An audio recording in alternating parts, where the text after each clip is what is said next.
I was very hungry for it. I actually described it as famished. I felt as if I needed it, and not only that, I wanted it. That is the voice of the GOAT, Serena Williams, and she'll be giving us 7 super tips on today's Super You podcast.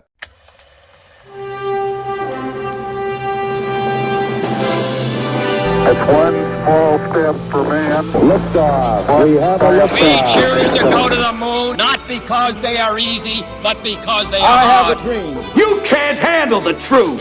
7, 6, 5, 3, 2, 1. Super. Super You. Thank you for joining us for today's Super You podcast, a podcast designed to unlock and unleash the superpower that's within all of us. We just need the courage to wear the cape. And this person has had courage to wear the cape for 41 years. She is still one of the greatest tennis players out there, but she announced her retirement. Depending on when you listen to this, it doesn't matter because it's going to be evergreen. So if you're listening to this a year from now, these tips are still going to remain relevant from this champion. But Serena Williams announced her retirement this morning, and so her last tournament will be at Flushing Meadow. That's right, the U.S. Open in New York. If you've never been to that tournament, it is a fantastic venue, and it's a great weekend to stay in New York. Obviously, I prefer to stay the second week because the tournament's in full swing. Most of the good players are still around, but it's a little easier to get access, a little closer to those players. And it's very simple. You just take the train and you take the old subway down to Flushing Meadow, get off at the stop, walk into the stadium. If you're lucky enough, maybe you'll be at Arthur Ashe Stadium for one of the big night matches. Those night matches get a little wild, as you can imagine. People are a little overserved. It's New York. People like to share their voice and share their energy. So that's what makes it special. But Serena Williams has also made it very, very special. She has won 23 Grand Slam titles. She announced her retirement. What was interesting about her announcement, and I recommend that you all go read it out there. I'll bring in pieces of that retirement announcement because it's very, very well thought out, very well written. She said it's not a joyful time to announce her retirement, that if she was a man, she'd continue to play, but she's got this pull on her because she's got her daughter, of course, and her daughter wants to be a big sister. And Serena comes from a family of 5 other sisters, and those sisters were her heroes. And so she didn't like the fact that she had to choose between the two, but she's going to choose family right now. And a lot of people say, well, you're not the greatest. You're not the GOAT. You're not the greatest of all time because Margaret Court had won 24 matches well before the modern era of tennis. So I think it's comparing apples to oranges. But Serena doesn't care. She can still tie it. You're going to have the world watching and rooting for Serena Williams at the U.S. Open to win and tie that record. I know that I will be cheering her on. Her story's amazing. If you haven't seen the movie King Richard, go check it out. It's a fantastic movie. I know Will Smith's in there. I know he hit Chris Rock. He shouldn't have hit Chris Rock. So I feel a little odd promoting that movie, but just watch the movie from a standpoint of not only the dad, King Richard Williams, who controversial figure, but at the end of the day, his kids have all been pretty successful, both in school and also the two that we know most, Venus and Serena, on the tennis courts. Also, Serena's somewhat near and dear to my heart because she was born, a lot of people don't know this, because they grew up in Compton. They grew up in the hood. So that's why you got to check out this movie. We take for granted that these two girls, Venus and Serena, came from nothing. And they made their way out to become arguably, they are the best sister combination of all time. But Serena is arguably the greatest player of all time. So definitely check out that movie. It's just amazing the journey that they've made. Now that movie's more about Venus because Serena was more the little sister in the shadow. And she'll talk about that a little bit on the show here today. But that made her who she is today, being in that shadow of Venus made her the champion that she is today. But yes, most people don't know she was born in Saginaw, Michigan. Saginaw, Michigan. My grandparents are from Saginaw, Michigan. My grandfather always used to tell the joke, which little boys, of course, love. What is Saginaw spelled backwards? It is, of course, you guessed it, Wannagas. But we're not going to tell dad jokes on today's show, or granddad jokes for that meeting today. Well, we're going to get our 7 points, no pun intended, 7 super tips from the one and only Serena Williams. Here's Serena with point number 1.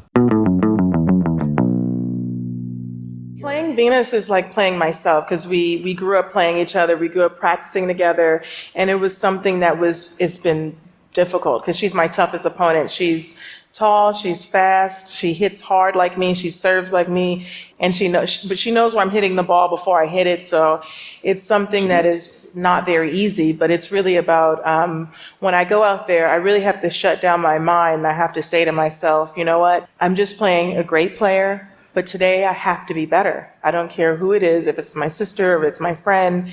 Today is the day I have to show up and I have to be better and I have to want it more than anyone else at this moment anywhere on this world. I think it's important for people to realize you can be successful, but you can still have a wonderful relationship. On the court, we are mortal enemies, but the second we shake hands, we are best friends again.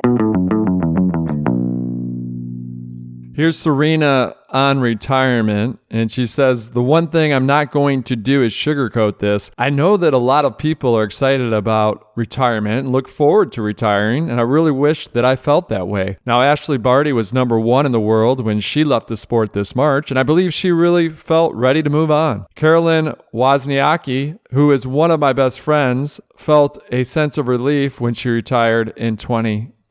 Praise to these people, but I'm going to be honest, there is no happiness in this topic for me. I know it's not the usual thing to say, but I feel a great deal of pain. It's the hardest thing that I could ever imagine. I hate it. I hate that I have to be at this crossroads. I keep saying to myself, I wish it could be easy for me, but it's not. I'm torn. I don't want it to be over, but at the same time, I'm ready for what's next. I don't know how I'm going to be able to look at this magazine when it comes out, knowing that this is it. The end of the story that started in Compton, California, with a little black girl who just wanted to play tennis. That's what makes Serena Serena. She's open and honest. She is the Tiger Woods of tennis without all the personal baggage. She's just a tremendous influence and a tremendous example for all the young girls to look up to. Amazing, amazing. And boys to look up to and to replicate. All right, here we are with tip number 2.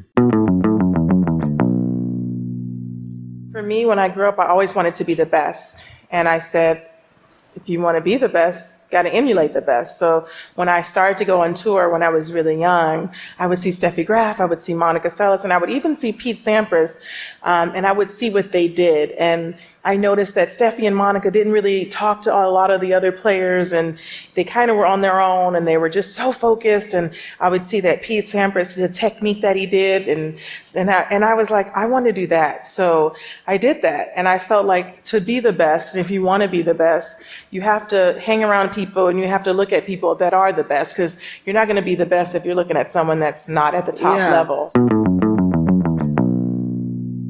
Now, I talked about the movie King Richard, and here's Serena talking about that in her retirement. She says, if you watch King Richard, then you know that when I was little, I was not very good at tennis. I was so sad when I didn't get all the early opportunities that Venus got. But that helped me. It made me work harder, turning me into a savage fighter. I traveled to tournaments with Venus as her hitting partner, and if there was an open slot to play, then I'd be able to play in that tournament. I followed her around the world and watched her. When she lost, I understood why, and I made sure that I wouldn't lose the same way. That's crazy, right? You're learning from others. That's what we talk about. Fail fast, fail forward, fail better. Doesn't always have to be you, that you can actually learn from others, from other companies. And that's what Serena was saying. And that's how she says, she continues, that's how I started to move so fast up in the rankings, because I learned the lessons from Venus's losses instead of the hard way, from my own. It was as if I was playing her matches too.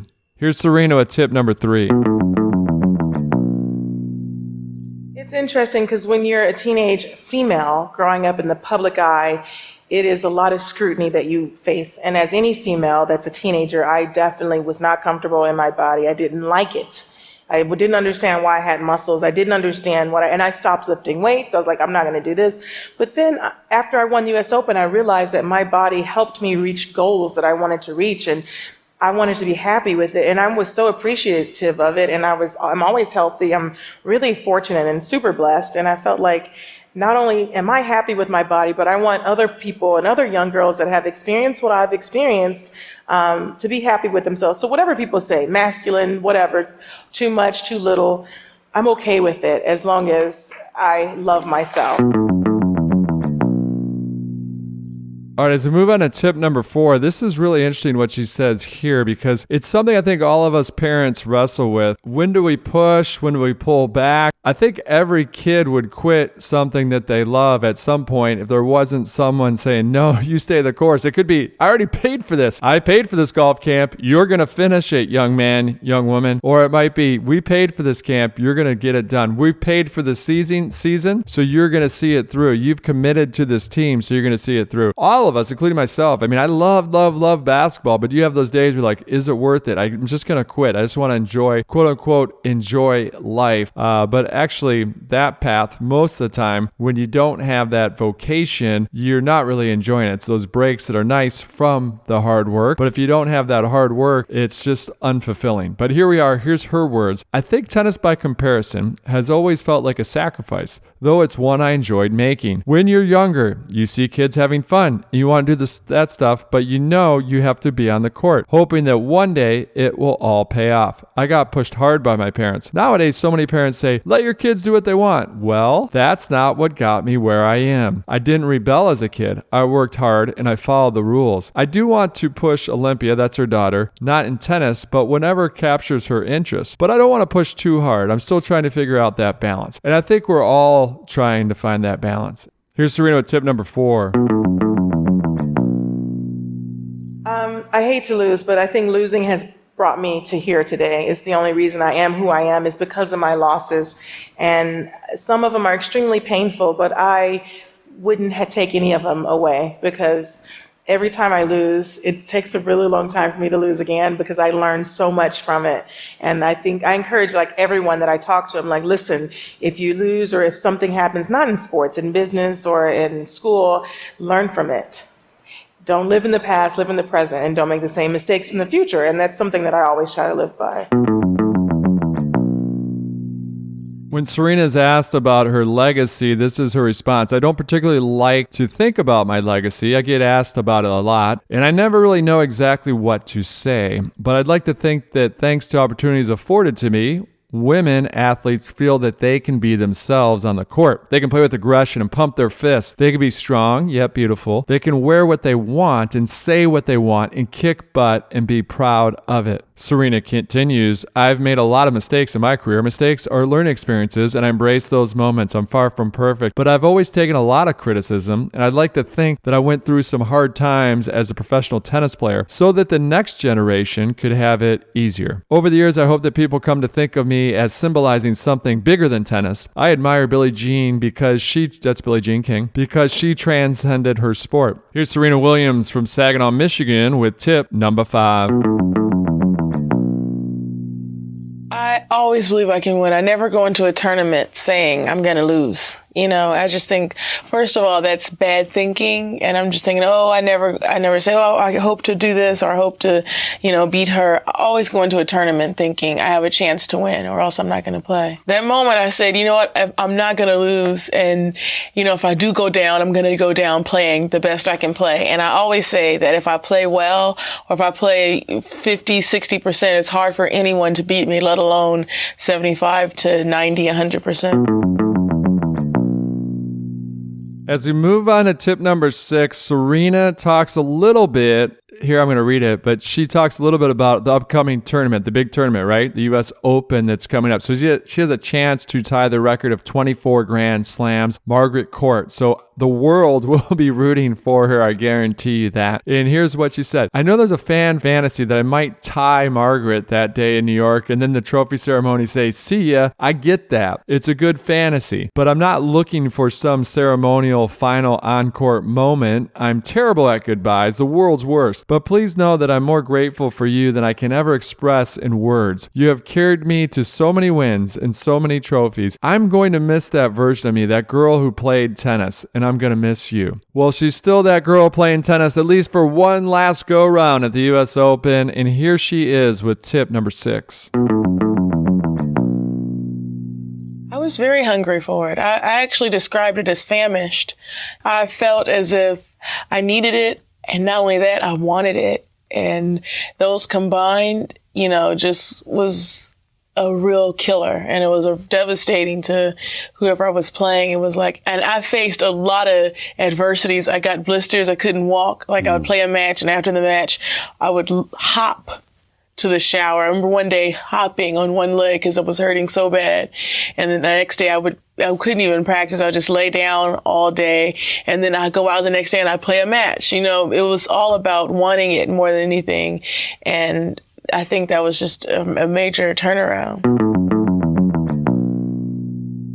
Serena says she's going to miss that little girl that played tennis, but here's a little insight into that little girl, Serena Williams. She says that her whole life up to now has been tennis, and that her dad says, I first picked up a racket when I was 3, but I think it was even earlier. There's a picture of Venus pushing me in a stroller on a tennis court, and I couldn't have been more than 18 months. Unlike Venus, who's always been stoic and classy, I've never been one to contain my emotions. I remember learning to write my alphabet for kindergarten and not doing it perfectly, and crying all night. I was so angry about it. I'd erase and rewrite that A over and over. And my mother let me stay up all night while my sisters were in bed. That's always been me. I want to be great. I want to be perfect. I know perfect doesn't exist, but whatever my perfect was, I never wanted to stop until I got it right. Speaking of getting it right, here is our final point from Serena Williams. Point number 7.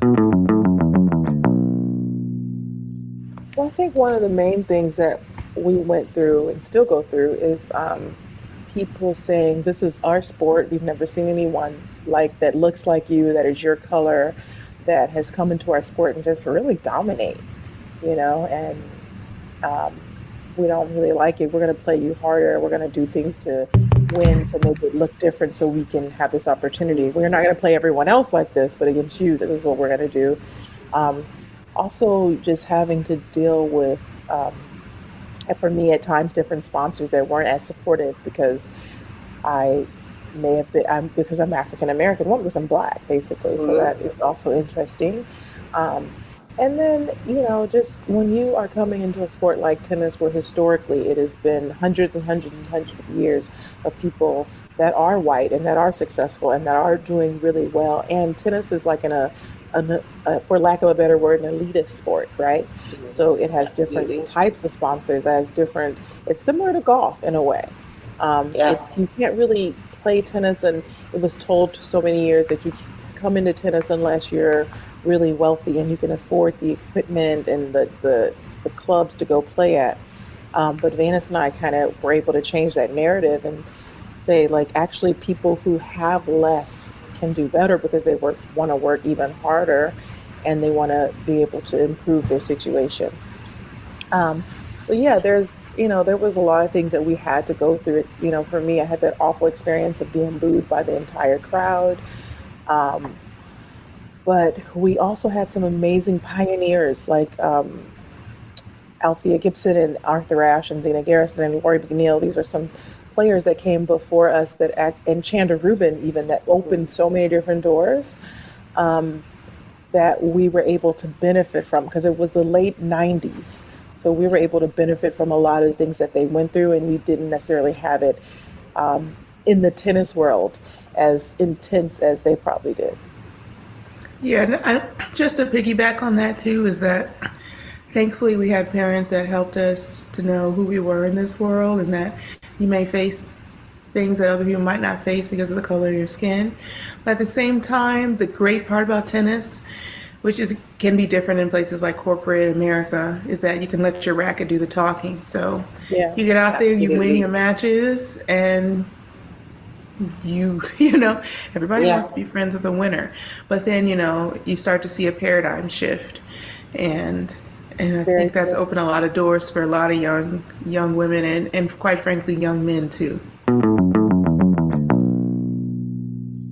Well, I hope you got a lot out of today's Super U podcast. And even if you're not a tennis fan, I hope you pay attention and tune in to Serena's last hurrah here at the U.S. Open in New York City. If you're going to the Big Apple, definitely shoot us a note, equalman@equalman.com. I'd love to hear all about your experiences. Feel free to send any questions that you might have that we can answer. Those questions might run the gamut from all of my 6 books, whether it's about how to focus on big versus busy, whether it's specific to a socialnomics question, whether it's about digital leadership, whether it's about your kids, on tools like TikTok. That's what happens in Vegas stays on YouTube. So feel free to reach out anytime. It's equalman@equalman.com. Thanks again for tuning in to today's Super You podcast. It's the podcast designed to unlock and unleash the superpower that is within all of us. Serena Williams definitely had the courage to wear the cape, a young girl out of Compton, California, that made it to become the greatest, the GOAT, the best of all time in tennis. Can you imagine that? It's unbelievable, the story. I mean, you can't even write this stuff. So definitely go check out more information on Serena Williams. A big help for this episode, as always, Jake Bryn, Maritza Gutierrez, and Kelsey Gomez. Hat tip to Kelsey, who's a huge sports fan that made us aware of Serena's retirement. And Kelsey played soccer in college. Anyways, this is Equal Man, reminding all of us, until next time, it's not what we take from the world, it is what we leave behind.